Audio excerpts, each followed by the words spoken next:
Хоёр адал явдал хайгч эцэст нь жилийн нэгэн арал дээр домогт гардаг далайн бурхны авраг аратантай тулгарлаа. Үүнээс болж амиа алдах шахсан ч нүүрэнд нь тодорсон догдлыг яаж дарж чадсангүй. Тэд тэр хачин цохнууд далай руу цутган орохыг нүдэрээ харлаа. Тэгээд бүгд авраг далайн мангасын биед наалтан суув. Кеко зөнгөөрөө аппаратаа гаргаж энэ сүрсэг дүр зургийг буулгаж авахар болов. Харин оршин суугчид аль хэдийн гэрээсээ гарч ирснийг анзаарсангүй. Эдгээр хүмүүс гадныхныг ингэтлээ цэрүүдгийн учир нь далайн бурхны нууцыг танихгүй хүмүүст мэдэгдэхийг хүсдэггүйд байлаа. Толгойлж явсан арлын хүн аппаратыг цоо ширтв. Нүдэнд нь буцалсан алах хүсэл нууж хаахын аргагүй болжээ. Баарын эзэгтэй байдлыг зөөлрүүлэхээр оролдов. Зургийн аппаратаа л өгчхүүл. Гаднах ертөнц тэдний ганц талын үгэнд итгэхгүй гэж хэлв. Гэвч бусад оршин суугчид үүнийг найдвартай гэж үзсэнгүй. Нууцыг зөвхөн өгсөн хүн л хадгалж чадна гэж боджээ. Шоу Кеког халсан алхам алхмаар ухрав. Гэтэл толгойлогч оршин суугч гинт урагш дайрна гэж сансангүй. Шоу тэр даруй тохоогоороо хүчтэй цохиж нөгөө хүнийг өмнөө татан барьж барьцаа болгов. Оршин суугчид хэсэгтээ урагш ортож зүрхэлсэнгүй. Шоу завшааныг ашиглан Кеког дагуулж тэндээс зогтов. Гэвч ард нь тосгоныхон өөгүй нэгсээр байлаа. Тиймээс тэр хальсыг нь авсан аппаратыг замын хажуу руу шидэхээс өөр аргагүй болов. Дараа нь эсрэг талын хадны ард нуудлаа. Хамрын дорхийг нь харахгүй өнгөрдөг энэ арга үнэхээр тус болов. Тосгоныхон аппарат шидэгдсэн зүгийг даган цааш үргэлжлүүлэн хөөцгөв. Гагцхүү ажигч Герха баарын эзэгтэй л үс ясаг чимээ сонсжээ. Тэр гэрлийн тусгалаар эргэн тойрноо аажуухан шинжив. Удалгүй олж харав. Хадны ард нуугдсан Шоу Кеко хоёрыг. Гэвч эзэгтэй энэ тухай дуу гаргахыг сонгосонгүй. Яг энэ нинжин сэтгэлтэй чимээгүй байдал нь тэр хоёрыг тосгоныхны бүслэлтээс азар мултрахад хүргэв. Эргэн тойрон нам гүн болохыг хүлээгээд Шоу Кеког дагуулan нуугдаж байсан газраасаа гарлаа. Уртхан талд нь хуучирч муудсан жижиг байшин байв. Хоёул эргэлзэлгүй хаалгыг түлхэн орлоо. Өмнө нь Кекогийн гар тосгоныхонд зүсэгдсэн байсан тул шархыг нь даруй цэвэрлэх шаардлагатай байв. Гэвч түүний төсөөлөөгүй зүйл гэвэл ердийн үед болох бүдүүн хадуун байдаг тэр ир өөрт нь боост хийж өгөхдөө тийм зөөлөн нямбай байлаа. Кекогийн нүдэнд үл ялэг гэрэл гяс хийв. Шоу өөрт нь хиддэх удаага. Аюулыг даван гарахад тусалж буйг тэр аль хэдийн тоолж чадхаа болжээ. Шоу аяархан санаа алдав. Кеког ингэж чимээгүйхэн хамгаалж байх нь хангалттай гэж тэр бодож байлаа. Дүр зураг өнөө цаг руу шилжин. Монархын далайн урд харуулын бааз, дууны долгионы төхөөрөмж ашиглан далайн авраг аратан бомбыг сүйтгэхээс өмнө түүнийг амжилттай холдуулж чаджээ. Гэхдээ үүний улмаас тэд мөн түүний мөрийг алдчихв. Аргагүй нэрхэнд урд харуулын бааз Токиогийн бомбын зогсоолд түр буухаас өөр аргагүй болов. Кет эргэлзэлгүй хөлгөөс буулаа. Учир нь тэр далайн аратныг өөрөө сулсан байсан тул сүүлийн хэдэн өдөр тэр гимшил тунд амьдарч байв. Бусдад цаашид дараа болохгүй тулд Кет гэртээ харж ээжтэйгээ уулзахаар шийджээ. Харин энэ үед Шоу урд харуулын баазыг аль болох хурдан зас гэж яаруулсаар байлаа.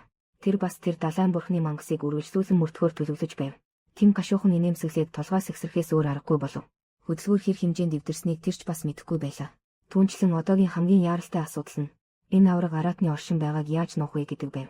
3 жилийн өмнө Годзилла ил гарсан нь олон нийтийн сэтгэлд дэндүү гүн ус мөр үлдээсэн байлаа. Кеко энэ талаар ариун туршлагатай. Арга нь авраг аратныг гүн далай руу татах. Хүн ам шигөө суурьсан газраас хол байлгахад л болно. Хироши зөвшөөрөн толгой дохив. Түүний лабораторид цацраг ялгаруулагч төхөөрөмж бас бий. Тэр нь хачин цохны дохиог дуурайлан гаргаж чадна. Ингэвэл авраг аратныг хаашаач хөтөлж болно. Гэвч тэднийг хөдөлж амжаагүй байтал үс таних нэг баг гинт харуулын цэгт дайран орж ирв. Тэдний ажиллагаа түн эмх цэгцтэй байлаа. Оцсон даруйдаа бүх системийн удирдлагыг авахыг шаардав. Тим тэр даруй урагш гарч тэднийг хэн болохыг асуув. Тэгээд тэд Apex-ийн томилсон техникийн баг болохыг мэдлээ. Багийг ахалж буй хүнийг Джейсон гэдэг. Тэд компанийнхаа хамгийн дэвшилтэд дууны долгионоор илрүүлэх системийг авчирчээ. Тэр нь алга болсон далайн аратныг мушгиж чадна. Тим уураа барьж чадсангүй. Туслахаар ирсэн байлаач. Ингэж даварч болохгүй бидтэй. Харин Джейсон тун завгүй хүний дүр эсгэн. Тэнд дээд даргаасаа байдлыг завлаж болно гэж сануулв. Гэвч дүрс дуудлага холбогдсны дараа тэр өөрийн дээд удирдлагын эрх мэдэл хураагдсныг сайн мэдэв. Энэ 18 дугаар харуулын цэгийг бүхэлдэн Apex-ийн Джейсон мэдхээр болжээ. Тим үнэхээр учрыг нь олсонгүй. Монарх яагаад 1% компанийн үгийг дагах ёстой юм бэ? Захирал арга ядсан мэт санаа алдав. Тэдний хамгийн дэвшилтэд мушгих технологиг ашиглахаас өөр аргагүй. Олон нийт мэдхээс өмнө тэр авраг аратныг олох ёстой. Стивэс Годзиллагын явдлын алдааг давтна. Ард иргэд дахин эцэс төгсгөлгүй айдас давтах болно. Дуудлага дуусахаас өмнө захирал Тим Шоу Кеко хоёрыг төв байранд хүрэхийг бас тушаав. Тэд хоёрыг илүү том гай дуудахгүй байлгахын тулд энэ үед Тим ягс гомдсон бэр шиг болсон байлаа. Юу ч болсон тэднийг төв байранд дуулууртай тушаахгүй гэж шийджээ. Одоо харуулын цэгийг Apex хэдийн гартаа авсан. Түүний хийж чадах зүйл нь тэднийг сэмхэн гаргах байв. Цаашдын бүх ажиллагааг тэд өөрсдөө дааж хийхээс өөр аргагүй. Шоу нар аврах заваар эрэхт дөнгөж гармагц. Тэд том дэлгэцэн дээр өөрсдийг нь эрен сурвалжилж буй мэдээг харав. Apex тэр хоёрын зугцныг аль хэдийн мэдсэн бололтой.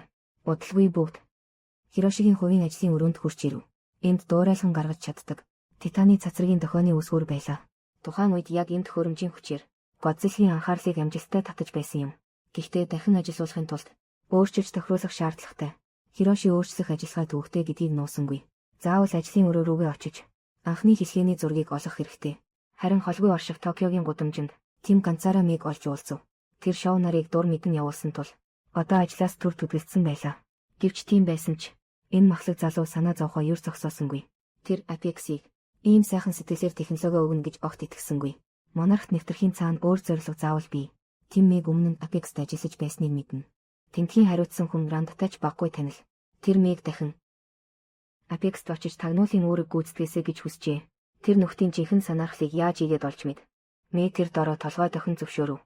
Тэр ийм адреналинтай сорилтод угаасаа дуртай. Харин энэ үед Кейт гэртээ хэдийн буцаж ирсэн байлаа. Буурал үсэн цайсан ээжигээ хараад түүний сэтгэл өөрийн ирэхгүй шимшрэв. Өө бурхан минь. Сүүлийн хэдэн сарын турш гадуур амссан зовлон. Ээжийнх нь гараар хийсэн амтад хоолны өмнө агшин зуур утаа мэт сарнив. Харин энэ үед Кейко шоу 2 Хирошигийн ажлын өрөөнд ирчихсэн байлаа. Тэдний даалгавар бол дохиод амжуулагчийн зураг төслийг олох явдал. Гэтэл Кейко санамсаргүйгээр ширээн дээрх зургийг олж харав. Тэгээд л Кентаро, Кейт 2 нэг эцэгтэй өөр ихтэй ах дүүс болохыг мэджээ. Хирошигийн талаар өөрөө дэндүү бага мэддэг байснаа тэр ойлгов. Зураг төслийг амжилттай олсны дараа дөрвөлээ гудамжинд уулзахаар ирэв. Шоу зориуд Кентарог дагуулan буурт алхлаа. Кейко, Хироши 2 их хүүд тусдаа ярилцах цай гаргаж өгөх гэсэн нь илт байв. Кейко өөрөө төрүүлж яриа өдөв. Тэр Хирошигийн ажлын өрөө бэлийнхтэй их адилхан гэж хэлв. Хоёулаас яг адилхан замбраагүй. Тэр Хирошигийн бүхнийг мэдхийг ихэд хүсэж байлаа. Хироши өөрөө хоёр эмэгтэйг чин сэтгэлээсээ хайрлаж явснаа илэн далангүй хэлв. Нэг нь Кейтийн ээж, нөгөө нь Кентарогийн ээж байжээ. Түүний хийсэн зүйл ёс суртахууны хувьд буруу байж болох ч зүрхнийхээ хүслийг л дагсан хэрэг байв. Энэ үг Кейкод жилийн жижиг арал дээрх тэр шүнийг санагдууллаа. Шоу түүний шархыг боож өгсөний дараа бүтэн шүн орны дэргэдэнд чимээгүй сууж хонсон юм. Кейко сэрээд л шоугийн хөвлий өмнөх цодооны үеэр бас шархацныг мэдэв. Кейко хатуу зөрүүдлэн ямар ч байсан шархыг нь цэвэрлэж өгнө гэв. Тэгээд амандаа чи өдөржин бусдыг л харж ханддаг. Өөрийгөө огт тоодоггүй гэж гомдлов. Шоу бат итгэлтэй хоолоогоор би өгсөн ч чамайг орхихгүй. Кейкогийн нүд аажмаар нулимсаар дүүрв. Тэр дотроо буцалсан сэтгэлээ дахин барьж чадсангүй. Ураг шалхаж шоуг чангаар тэврэв. Тэр хоёр ингэж салхи бороо шуурсан тэр шүнийг хамт өнгөрүүлжээ. Маргааш өглөө эрт тэд арлын эргийн шугам даган явах зайг хайж эхлэв. Гэтэл санаандгүйгээр буцаж ирсэн бэлтээ таарав. Билли Кейког хараад нүүрэнд нь гимшилт өрөв. Хоёрыг орхиод ганцаараа явсандаа тэр үнэхээр их харамсаж байлаа. Гэвч тэр тасралтгүй уучлалгүйсаар огтхон ч анзаарсангүй. Эхнэр нь шоу 2-ын хоорондох тэр үл мэдэг эвгүй уур амьсгалыг төд удалгүй. Мангас ирэгч гурвал тус бүр хэвийн амьдралдаа буцав. Вашингтонд байсан шоу Кейкогоос захидал хүлээн авлаа. Тэр халуун сэтгэлтэй, чөлөөт зантай бүсгүй тодорхой битсэн байв. Өөрөө шоуд одоо ч хайртай хിവэр гэж. Гэвч тэр бэлэг шахлуулахыг хүсээгүй. Тиймээс тэдний харилцаа үүнээс цааш нэг ч алхам урагшлах эсгүй гонцолжээ. Кейко шоуг тэр шүнийг мартаж чадна гэж найдав. Хэрвээ амьдралыг шинээр эхлүүлж болтгсон бол, эсвэл өөр нэг ертөнц рүү очиж болтгсон бол, магадгүй тэр хоёр энэ хувь тавилангаа үргэлжлүүлж чадах байсан биз. Шоу захидлыг уншаад гүн чимээгүй давтав. Тэр энэ хайраа зүрхнийхээ гүнд буршлахаас өөр аргагүй бололтой. Харин бодит ертөнцид Мэй өөрөө Apex руу очиж хариуцагч Рандыг олж уулзав. Судалгааны багт албан ёсоор нэгдэх хүсэлт гаргав. Ранда Мэйгийн авьяасыг үргэлж өндөр үнэлдэг байсан. Тиймээс тэр даруй эргэлзэлгүй зөвшөөрчээ. Гэхдээ өмнөх явдал одоо ч нүдэнд нь тодхон байлаа. Тэр Мэг энэ удаа компанийн кодыг дураараа устгаж болохгүй шүү гэж анхааруулв. Мэг компьютер болон нэвтрэх эрхээ амгацаа. Огтхон ч цаг алдалгүй. Компани мэдээллийн сан руу сэмхэн нэвтэрчээ. Тэгээд тэр даруй цочирдом зүйл олж мэдэв. Хироши нарын хөдөлгөөн бүгд компанийн хяналтад байсан аж. Үүнээс ч аюултай нь тэд аль хэдийн хүмүүсээ Хирошигийн ажлын өрөө рүү илгээсэн байлаа. Мэй бүгдэд мэдээ илгээж анхааруулахыг хүссэн ч одоо тэгэхэд дэндүү оройтсон нь илт байв. Хироши нар ажлын өрөөндөө буцаж ирэхэд өрөө нь бүхэлдээ өнгөчүүлж эмх замраагүй болсон байлаа. Хамгийн чухал цацрагийн тохиологчийг хэн нэг нь аваад явжээ. Хирошигийн царай цонхын цайв. Тэр эдгээр хүмүүс яг юу хийх гээд байгааг огт ойлгосонгүй. Үнэн түүнд тун удалгүй хариулт өглөө. Дэлхийн өнцөг булан бүрийн мэдээгээр яаралтай мэдээлэл цацагдав. Годзиллагийн явдлаас 3 жилийн дараа дахин нэг авраг мангас эргийн ойролцоох тэнгист гарч иржээ. Түүний аюулын төвшин Годзиллаас ч давж мэдхээр байв. Бааранд байсан Кейт яг тэр мэдээг олж үзв. Арай гэж намдсан гимшил нь зүрхэнд нь дахин уулзлоо. Тэр гадагшгүй гараад яг тэр мөчид торон хашаанд шивүү наасан сурггүй алга болгостын заруудыг харлаа. Эд бүгд 3 жилийн өмнө Годзиллагийн явдлын үеэр хохирсон хүмүүсийнх байв. Кейт цааш бодхоос жайж байлаа. Өөрийн сулсан энэ титан авраг мангас Ард иргэдэд ямар гамшиг авчрахыг төсөөлөхөд ч бэрх байв. Харин тэр үед Хироши сүнсээ алдсан мэт ажлын өрөөнөөсөө гарч ирлээ. Алга болсон тэр тохиологчийг тэр 6 жил зарцуулж байж дөнгөж бүрэн бүтээсэн юм. Кейко яаран араас нь гарч түүнийг ятгав. Юутай ч зураг төсөл нь тэдний гарт байгаа. Болохгүй бол монарх руу буцаад очие. Тэнтхийн нөөцийг ашиглаад дахин нэгийг хийчихэж болно гэжээ. Хирошигийн нүүрэнд дэвжлэл дүүрв. Тэгээд эцэст нь сэтгэлийнхээ гүнд болсон гомдлоо хэллээ. Та аавтай яг адилхан толгойд тань авраг мангас хөөхөөс өөр юм алга. Кейко өөрийгөө газрын гүний ертөнцид хоригдсноос хойш Хирошиг били өсгөж том болгосон гэж бодож явжээ. Гэтэл Хироши 11 настай байхад били түүнийг Японд эмээгийнх нь гэрт буцааж явуулсан байв. Түүнээс хойш тэр дахин хизээж гарч ирээгүй. Хироши үнэхээр ойлгож чаддаггүй байлаа.